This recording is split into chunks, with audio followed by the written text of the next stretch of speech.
আমন্ত্রণ গ্লোবাল টাইমে বিশ্বের নানা প্রান্তের খবর নিয়ে আপনাদের সাথে আছে আমি সারা মেহজাবিন। শুরুতেই জানিয়ে দিব শিরোনামগুলো।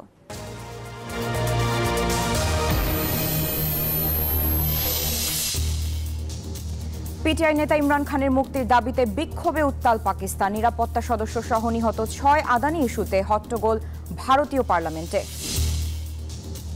লেবাননে যুদ্ধবিরতির দ্বারপ্রান্তে ইসরায়েল হিজবুল্লাহ। ইসরায়েলি ক্যাবিনেটে আজ বৈঠক। গ্রেফতারি পরোয়ানার বদলে নেতানিয়াহুর মৃত্যুদণ্ড চান খামেনি।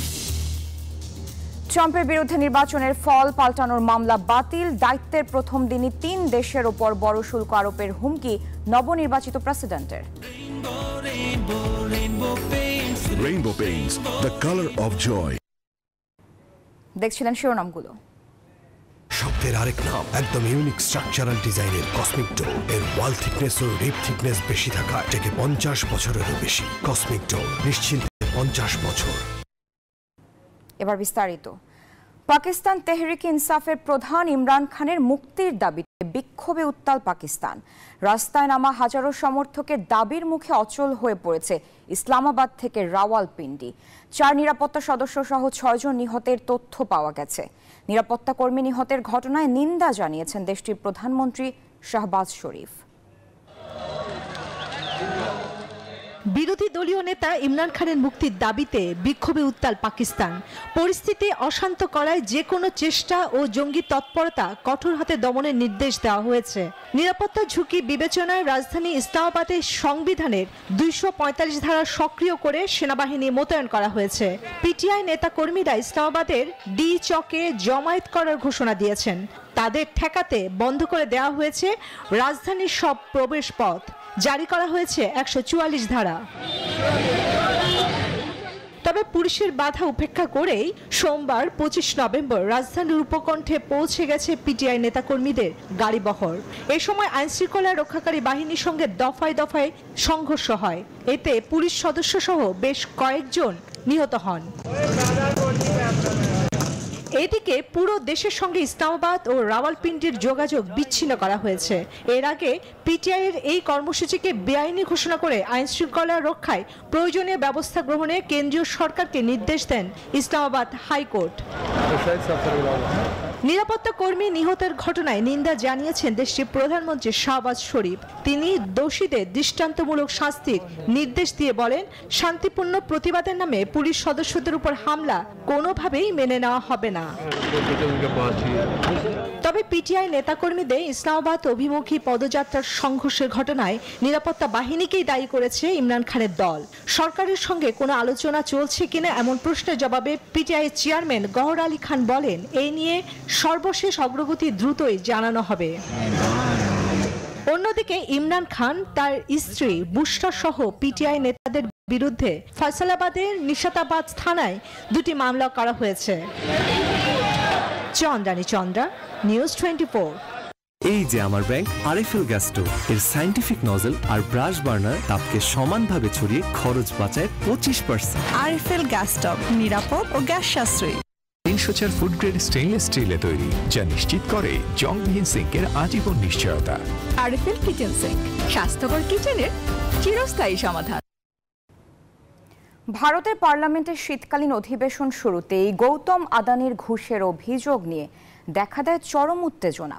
ব্যাহত হয় সংসদের কার্যক্রম। এদিন আদানি সহ বিভিন্ন ইস্যুতে সরব ছিল বিরোধী দল।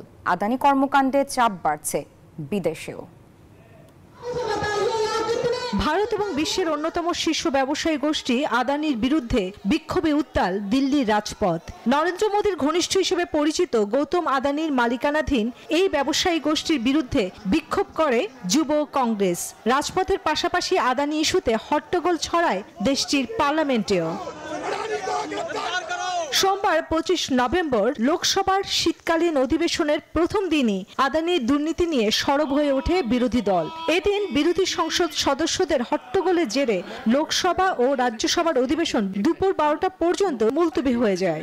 দুপুরের দিকে লোকসভা এবং রাজ্যসভার অধিবেশন ফের শুরু হওয়ার সঙ্গে সঙ্গে আদানি ইস্যুর পাশাপাশি উত্তরপ্রদেশে সহিংস ঘটনা নিয়ে বিরোধীরা সুর চড়ালে অধিবেশন বুধবার পর্যন্ত মুলতবি করা হয়। বিরোধী দলীয় নেতা মল্লিকার্জুন খাড়গে বলেন, আদানির বিরুদ্ধে ঘুষ সহ বিভিন্ন ধরনের আর্থিক দুর্নীতির ভয়াবহ অভিযোগ উঠেছে। এই ইস্যুতেই আলোচনা করতে চেয়েছি, অথচ অধিবেশন মুলতবি করা হলো। আদানি কা মুদ্দা উঠায়া থা। আমরা কেবল নিয়ম 267-র অধীনে আদানির বিষয়টি উত্থাপন করেছি। আদানি গ্রুপের বিরুদ্ধে দুর্নীতি, ঘুষ এবং আর্থিক অনিয়মের গুরুতর অভিযোগ রয়েছে। আমরা তা সংসদের সামনে রাখতে চেয়েছিলাম। যুক্তরাষ্ট্রে ঘুষকাণ্ড ইস্যুতে শুধু ভারতের ভেতরে নয়, বাইরের চাপ বেড়েই চলেছে দেশটির শীর্ষ ব্যবসায়ী প্রতিষ্ঠান আদানি গ্রুপের উপর। আদানির সঙ্গে লেনদেন স্থগিতের ঘোষণা দিয়েছে ফরাসি জ্বালানি প্রতিষ্ঠান টোটাল এনার্জি। অন্যদিকে আদানি গ্রুপের সঙ্গে চুক্তি খতিয়ে দেখার কথা জানিয়েছে শ্রীলঙ্কা। দেশটিতে নবনির্বাচিত বাম সরকার জানায়, বায়ু বিদ্যুৎ সংক্রান্ত চুক্তির বিষয়ে আবার সিদ্ধান্ত নেবে নবগঠিত মন্ত্রিসভা। চন্দ্রানী চন্দ্রা, নিউজ 24। বিজলি কেবলস যে কোনো স্থাপনার বৈদ্যুতিক সংযোগকে রাখে নিরাপদ। এর স্কিন কোটেড ইনসুলেশন সম্পূর্ণ ফায়ার রিটার্ডেন্ট, তাই বিজলি কেবলস নিজেই নিজেকে নেভায়। বিজলি কেবলস, নিরাপদ আজীবন। লেবাননে যুদ্ধবিরতি চুক্তি সম্পন্ন করার দ্বার প্রান্তে রয়েছে ইসরায়েল ও হিজবুল্লাহ। এ ব্যাপারে চূড়ান্ত আলোচনার জন্য আজ মঙ্গলবার ইসরায়েলি মন্ত্রিসভায় উপস্থাপন করা হবে চুক্তিটি। তবে এখনও দখলদারদের অব্যাহত হামলায় 24 ঘন্টায় লেবাননে আরও 31 জনের প্রাণহানি হয়েছে। এদিকে গ্রেফতারি পরোয়ানার বদলে ইসরায়েলি প্রধানমন্ত্রীর মৃত্যুদণ্ড কামনা করছেন ইরানের সর্বোচ্চ ধর্মীয় নেতা আয়াতুল্লাহ খামেনি। অবশেষে আবারও এলো অগণিত বেসামরিকদের হতাহতের ঘটনায় লাগাম টানার সুযোগ। লেবাননে যুদ্ধবিরতি চুক্তির দ্বারপ্রান্তে রয়েছে ইসরায়েল ও হিজবুল্লাহ, এমনটাই তথ্য দিয়েছে ইসরায়েলি নেতারা। চুক্তিটি কার্যকর হলে দক্ষিণ লেবানন এবং ইসরায়েল সীমান্তে হতে পারে দীর্ঘস্থায়ী সংঘাতের অবসান। প্রস্তাবিত চুক্তি অনুযায়ী লেবাননে দুপক্ষের চলমান সংঘাত বন্ধে 60 দিনের একটি সাময়িক যুদ্ধবিরতি কার্যকর হতে পারে। তবে এমন মুহূর্তেও লেবাননে হামলা চালিয়ে যাচ্ছে দখলদাররা। 24 ঘন্টায় প্রাণহানি হয়েছে আরও কয়েকজনের। যুদ্ধবিরতির জন্য যুক্তরাষ্ট্র যতটা সম্ভব চাপ প্রয়োগ করছে বলে সোমবার মার্কিন পররাষ্ট্র দপ্তরের নিয়মিত ব্রিফিংয়ে জানালেন স্টেট ডিপার্টমেন্টের মুখপাত্র ম্যাথিউ মিলার। আমি যা বলবো, উল্লেখযোগ্য অগ্রগতি করেছি আমরা, তবে সবকিছু এখনই চূড়ান্ত হয়নি। চেষ্টা চালিয়ে যাচ্ছি, দুপক্ষেরই সম্মতি পেতে হবে আমাদের। এদিকে আন্তর্জাতিক অপরাধ আদালতে ইসরায়েলের প্রধানমন্ত্রী বেনিয়ামিন নেতানিয়াহুর বিরুদ্ধে গ্রেপ্তারি পরোয়ানার বদলে মৃত্যুদণ্ড জারি করা উচিত ছিল বলে সোমবার মন্তব্য করেছেন ইরানের সর্বোচ্চ ধর্মীয় নেতা Ayatollah Khamenei. Nibir Amin, news 24।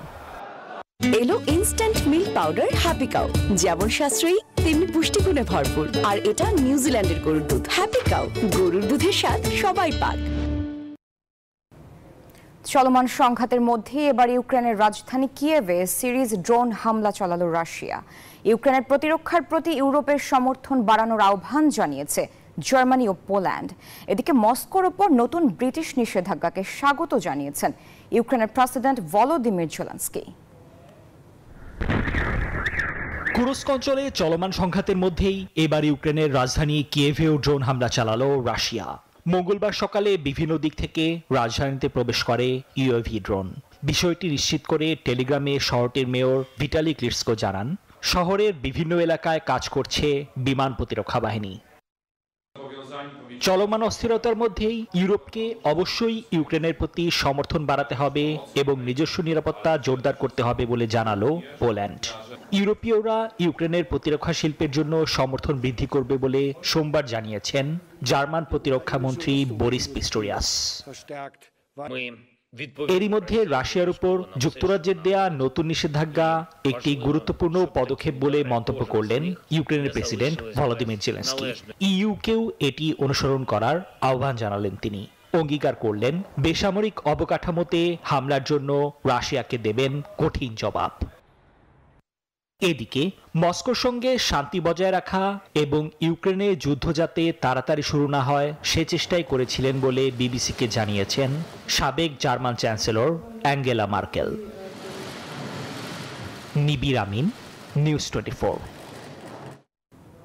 যুক্তরাষ্ট্রের নবনির্বাচিত প্রেসিডেন্ট ডোনাল্ড ট্রাম্পের বিরুদ্ধে নির্বাচনের ফল পাল্টে দেওয়ার গুরুতর মামলা খারিজ করেছে দেশটির একটি আদালত। 2020 সালে প্রেসিডেন্ট নির্বাচনের ফল পাল্টানোর চেষ্টার অভিযোগে ফেডারেল এই মামলা দায়ের করা হয়েছিল।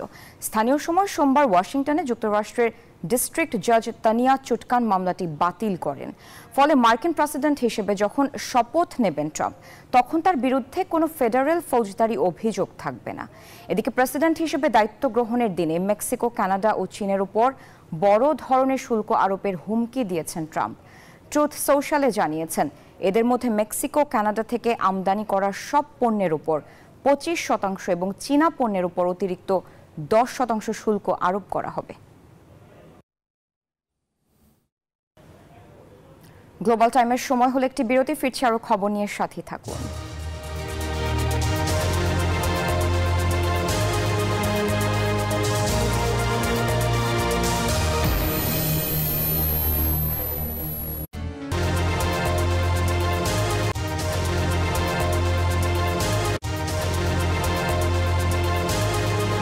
নিজেই নিজেকে নেভায়। বিজলি কেবল।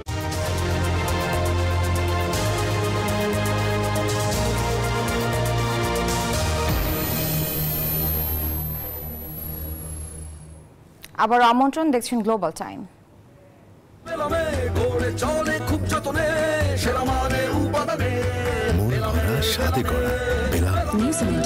Excellence in quality. ক্রিসমাস ও খ্রিস্টীয় নববর্ষকে সামনে রেখে পর্তুগিজদের ঐতিহ্যবাহী আলোক উৎসবের মৌসুম চলছে। বর্ণিল আলোকসজ্জায় শুরু হলো বড়দিনের ক্ষণ গণনা। রাজধানী লিসবন থেকে শুরু করে দেশটির সর্বত্র চোখে পড়ছে বাহারি আলোর ঝলক। ক্রিসমাসের আগমনী বার্তা দিতে রঙিন সাজে সেজেছে পর্তুগালের রাজধানী লিসবনের রাস্তা, বাসা, বাড়ি। 24 নভেম্বর সন্ধ্যায় লিসবনের কেন্দ্রস্থল প্রাকা ডো কমার্সিওতে ঐতিহ্যবাহী ক্রিসমাস গাছে দৃষ্টিনন্দন কৃত্রিম আলোকসজ্জার মাধ্যমে শুরু হলো ক্রিসমাসের ক্ষণ গণনা। চোখ ধাঁধানো রোশনায় কিছুক্ষণের জন্য ভিন্ন এক জগতে ঢুকে পড়েন হাজারো মানুষ। স্থানীয় এবং বিদেশি পর্যটক দৃষ্টিনন্দন ক্রিসমাস গাছের সাথে ছবি ও সেলফিতে উৎসব উপভোগ করেন। ছুটির দিনে নগরের প্রায় সব গুরুত্বপূর্ণ সড়ক ও দর্শনীয় স্থানগুলোতে শুরু হয় আলোকসজ্জা। ভিন্ন ভিন্ন আলোক ঝলক নজর কাড়ে দর্শনার্থীদের। প্রতি বছর এই আয়োজনে ভিন্নতা আনেন নগর কর্তৃপক্ষ। বড়দিন ও নববর্ষ উৎসবকে সামনে রেখে লিসবনের এই আলোকসজ্জা চলবে জানুয়ারির প্রথম সপ্তাহ পর্যন্ত। চন্দ্রা, নিউজ 24। সবই হবে বাসায় বসে। আইডিএলসি আমার ফাইন্যান্সিয়াল পার্টনার বলেই সেভিংস করতে পারছি ডিজিটালি।